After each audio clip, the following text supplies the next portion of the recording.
এই জন্য আসুন আমরা সবাই আল্লাহর বিধানের দিকে যাই।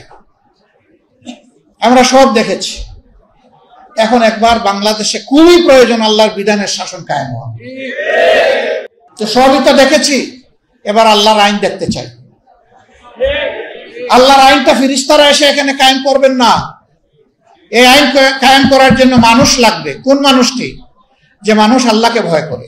মাস্তানি, সন্ত্রাস, জনজীবনে বিপর্যয়, অশান্তি, ঘরে এবং বাইরে সর্বত্র আল্লাহর বিধান থেকে সরে যাওয়ার এটা হচ্ছে কুফল। এটাকে আমার ফতোয়া নাকি? না, এটা আল্লাহ তাআলার ফতোয়া এবং কোরআনের কালাম। আফাতুমিনুনা বিবাদিল কিতাবি ওয়া তাকফুরুনা বিবাদ। আল্লাহ ধমক দিয়ে বলতেছেন, আমি যে কোরআন নাজিল করেছি তোমাদের জন্য হেদায়েতের বিধান হিসাবে, তোমরা কি তার এক অংশ মানো আর আরেক অংশ ছুঁড়ে ফেলে দাও, অমান্য করো, অগ্রাহ্য করো, পাশ কাটিয়ে চলে যাও?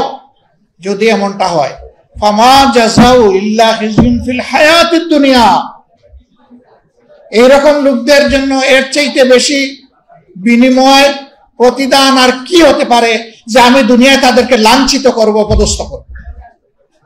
এই কথাটা কে বলতেছেন? আল্লাহ তাআলা।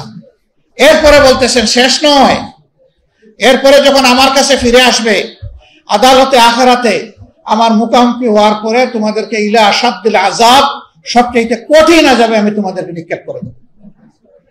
তোরে ভাই, আপনি কিছু মানলেন, কিছু মানলেন না, নামাজ পড়লেন, রোজা রাখলেন, হজ করলেন, কিন্তু আপনার জীবনের সর্বক্ষেত্রে আল্লাহর বিধানটা আপনি অনুসরণ করলেন না।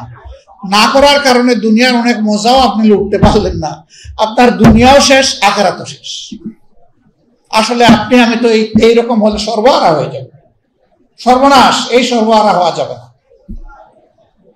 এই জন্য আসুন আমরা সবাই আল্লাহর বিধানের দিকে যাই। আমরা সব দেখেছি, এখন একবার বাংলাদেশে খুবই প্রয়োজন আল্লাহর বিধানের শাসন কায়েম হওয়া। এই শাসনের জন্য আমাকে, আপনাকে, সবাইকে ঝাঁপিয়ে পড়তে হবে, দায়িত্ব নিতে হবে। আমি নিজেকে এখানে এনগেজ করব, আমার পরিবারের সদস্যবৃন্দকে এনগেজ করব, আমার আত্মীয় স্বজনকে এনগেজ করব, আমার প্রতিবেশীদেরকে এনগেজ করব, আমার বন্ধু বান্ধবকে এনগেজ করব, এবং আমার কর্মস্থলের সঙ্গীদেরকে আমি এনগেজ করব। তো সবই তো দেখেছি, এবার আল্লাহর আইন দেখতে চাই। আল্লাহর আইনটা ফেরেশতারা এসে এখানে কায়েম করবেন না। এই আইন কায়েম করার জন্য মানুষ লাগবে। কোন মানুষটি? যে মানুষ আল্লাহকে ভয় করে। এই একটা গুণ থাকলেই চলবে, যে সে প্রকৃতভাবে আল্লাহকে ভয় করে। আর আল্লাহ তাআলা এই রোজা নাজিল করার উদ্দেশ্য একটাই বলেছেন, লাআল্লাকুম তাত্তাকুন।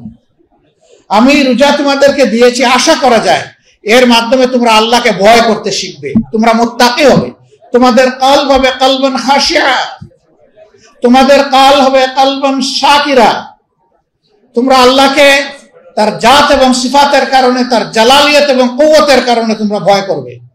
আর আল্লাহ যেহেতু তোমাদের রাজ্জাক, আল্লাহ যেহেতু তোমাদের গফুর এবং রহিম, সেই কারণে তার সমস্ত নিয়ামতের তোমরা শুকরগুজারি করবে। যদি এর ভিত্তিতে একটা সোসাইটি আমরা বিল্ড আপ করতে পারি, তাহলে ওই সোসাইটিটাই হবে জাস্ট সোসাইটি, বা সত্যিকারের একটা ন্যায় ভিত্তিক সোসাইটি, সমাজ। এবং সেই সমাজ হবে বিয়ন্ড ডেসপিরিটি। এখানে কোনো ধরনের ডেসপিরিটি থাকবে না, এখানে থাকবে পেরিটি। সবার মাঝে একটা সামঞ্জস্য থাকবে, সমতা থাকবে, বৈষম্য থাকবে না। আমরা লড়াই করছি দুটি জিনিস বাংলাদেশ থেকে বিদায় দেওয়ার জন্য। একটি হচ্ছে দুর্নীতি, আর একটি হচ্ছে দুঃশাসন। এই দুইটা যদি আমরা বিদায় করতে পারি, তাহলে আলহামদুলিল্লাহ কোরআনের আলোকের বাংলাদেশ এদেশের 18 কোটি মানুষের জন্য আল্লাহর নিয়ামত হিসেবে তাদের হাতে ধরা দেবে ইনশাআল্লাহ। এই সংগ্রামের লড়াইয়ে আমরা আপনাদেরকে পাশে চাই, সাথে চাই, আপনাদের দোয়া চাই, ভালোবাসা চাই, আপনাদের পরামর্শ চাই, সমালোচনাও চাই। ভুল হলে অবশ্যই সমালোচনা করে আমাদেরকে ধরে দিবেন ইনশাআল্লাহ। আল্লাহ তাআলা আজকের এই মজলিসকে কবুল করুন। আমিন। উপস্থিত আমরা যারা হয়েছি, মহান আল্লাহ তুমি আমাদেরকে ক্ষমা করে দাও। আমিন। আমাদের প্রিয় মা বাবাকে ক্ষমা করে দাও। আমিন। তাদের খানদানকে ক্ষমা করে দাও। আমিন। শ্বশুর শাশুড়িকে ক্ষমা করো মাবুদ, তাদের খানদানকে ক্ষমা করো। ইমানদার উস্তাদদেরকে ক্ষমা করো, তাদের খানদানদেরকে ক্ষমা করো। জমি উম্মতে মুহাম্মদী সাল্লাল্লাহু আলাইহি সাল্লামকে হে প্রভু তুমি ক্ষমা করো। আমরা নিশ্চয়ই নাফরমানি করেছি, আমরা গুনাহ করেছি, সীমা লঙ্ঘন করেছি। আমরা আবার তওবা করে তোমার কাছে আমরা ফিরে এসেছি। আল্লাহ তুমি আমাদের তওবা কবুল করো। তওবা ইয়া রাব্বি, তওবা ইয়া আল্লাহ, ইয়া গফুরুর রহিম, তুমি আমাদেরকে ক্ষমা করে দাও।